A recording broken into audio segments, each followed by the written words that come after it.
qaraxan ayaa waxa uu ahaa gaari laga soo buuxiyay walxaha qarxa kaas oo lagu dhuftay darbiga xeerada ciidanka asluubta Soomaaliyeed.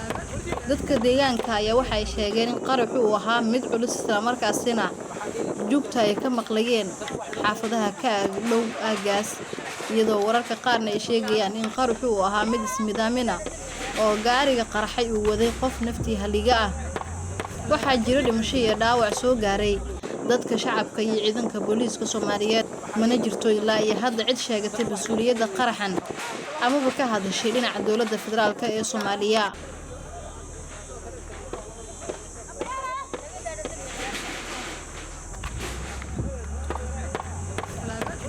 qaraxan ayaa waxa uu ahaa gaari laga soo buuxiyay walxaha qarxa kaas oo lagu dhuftay darbiga xeerada ciidanka asluubta Soomaaliyeed.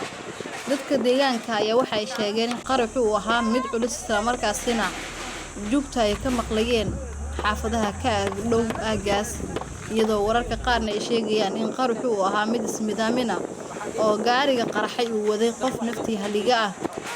Waxaa jira dhimasho iyo dhaawac soo gaaray dadka shacabka iyo ciidanka booliiska Soomaaliyeed, mana jirto ilaa iyo hadda cid sheegatay mas'uuliyadda qaraxan amaba ka hadashay dhinaca dowladda federaalka ee Soomaaliya.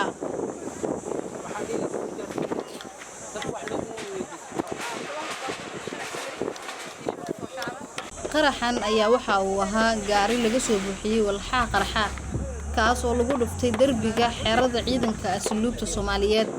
Dadka deegaanka ayaa waxay sheegeen in qaraxu uu ahaa mid culus isla markaasina jugta ay ka maqlayeen xaafadaha ka dhow aagaas, iyadoo wararka qaarna ay sheegayaan in qaraxu uu ahaa mid ismidaamina oo gaariga qarxay uu waday qof naftii haliga ah. Waxaa jira dhimasho iyo dhaawac soo gaaray dadka shacabka iyo ciidanka booliiska Soomaaliyeed.